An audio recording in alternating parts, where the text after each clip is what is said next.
उस रात उसकी सांसों की आवाज भी उसे डराने लगी थी। चारों तरफ अंधेरा, ठंडी दीवारें और नीचे मौत जैसा पानी। उसके पास न खाना था, न नेटवर्क, न बाहर निकलने का रास्ता। और सबसे डरावनी बात, वो अकेली नहीं थी, क्योंकि हर कुछ मिनट बाद गुफा के अंदर से एक आवाज आती थी, टप टप टप। तारीख थी 9 जुलाई 2014। जगह उत्तराखंड की भैरव गुफा ट्रेल। सुबह के 10:15 बज रहे थे। मौसम साफ था, हवा में ताजगी थी। 23 साल की अनाया, एक ट्रैवल व्लॉगर, उसके साथ उसके 2 दोस्त भी थे, सलोनी और कबीर। तीनों एडवेंचर के दीवाने थे। पहाड़ की चोटी के पास उन्हें एक पुरानी गुफा मिली, जिसके बाहर एक बोर्ड लगा था, प्रवेश वर्जित, बरसात में खतरा। लोकल गाइड ने चेतावनी दी, भाई साहब, बारिश में गुफा सांस लेती है, अंदर गया तो वापस नहीं आएगा। लेकिन अनाया हंस पड़ी, हम बस 30 मिनट अंदर जाएंगे, वीडियो बनाकर लौट आएंगे। यही उनकी सबसे बड़ी गलती थी। दोपहर के 12:05 पर तीनों दोस्त गुफा के अंदर दाखिल हुए। जैसे ही उन्होंने अंदर कदम रखा, बाहर की दुनिया का शोर खत्म।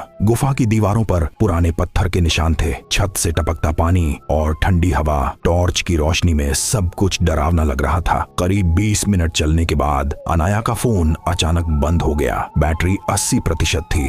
फिर रोहन की घड़ी रुक गई। सलोनी बोली, यहाँ टाइम अजीब लग रहा है। तभी कबीर ने पीछे मुड़कर देखा और धीरे से बोला, क्या तुम लोगों ने किसी को हमारे पीछे चलते हुए देखा? सभी ने एक साथ पीछे देखा। वहां कोई नहीं था, लेकिन टप टप टप की आवाज अब भी आ रही थी। करीब 1:30 PM पर गुफा अंदर से 2 रास्तों में बंट गई। एक रास्ता चौड़ा था, दूसरा बहुत संकरा। अनाया ने कहा, संकरा वाला ज्यादा रहस्यमयी है, वही लेते हैं। चारों जैसे ही आगे बढ़े, अचानक गुफा की हवा बदल गई। ठंडी हवा अब तेज आंधी जैसी बहने लगी और अगले ही पल बाहर आसमान फट पड़ा। भारी बारिश शुरू हो गई, पर अंदर उन्हें कुछ पता नहीं था। फिर गुफा के अंदर एक भयानक गरज सुनाई दी, जैसे कोई ट्रेन सुरंग में घुस रही हो। सलोनी चिल्लाई, ये आवाज क्या है? और तभी फ्लैश फ्लड आया। लाखों गैलन पानी पहाड़ से बहता हुआ गुफा में घुस गया। पानी का लेवल पलक झपकते ही टखनों से कमर तक और फिर गले तक। अनाया दीवार से टकराई, उसका सिर पत्थर से लगा, खून बहने लगा। कबीर और रोहन चिल्लाए, ऊपर, ऊंचाई पर चढ़ो। लेकिन गुफा का संकरा हिस्सा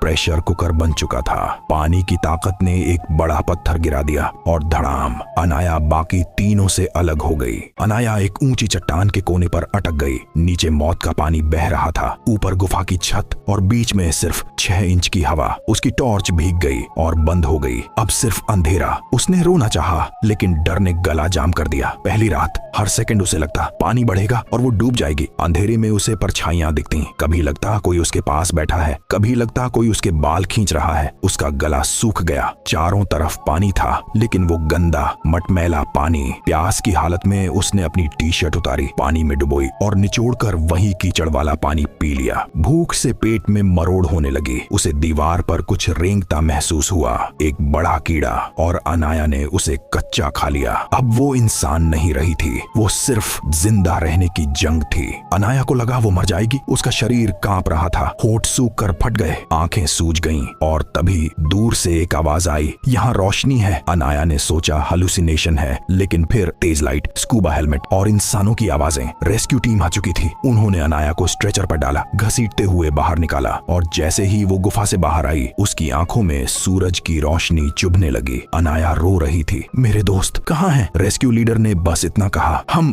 किसी और को ढूंढ नहीं पाए। मतलब 4 लोग गए थे, सिर्फ अनाया लौटी। लेकिन असली ट्विस्ट तब आया जब पुलिस ने रेस्क्यू फुटेज देखी। वीडियो में अनाया को बाहर लाया जा रहा था और उसके पीछे गुफा के अंधेरे में एक लंबी परछाई चल रही थी। रेस्क्यू टीम का हिस्सा नहीं। और जैसे ही वो शैडो कैमरे की तरफ मुड़ी, फुटेज ग्लिच हो गई। उसी रात अनाया के हॉस्पिटल बेड के पास एक गीला सा पैरों का निशान बना और दीवार पर लिखा था, अगली बार तुम अकेली नहीं बचोगी। अगर आप चाहते हो इसका पार्ट 2, जहां पता चलेगा उसके फ्रेंड्स कहां गए, कमेंट करो गुफा।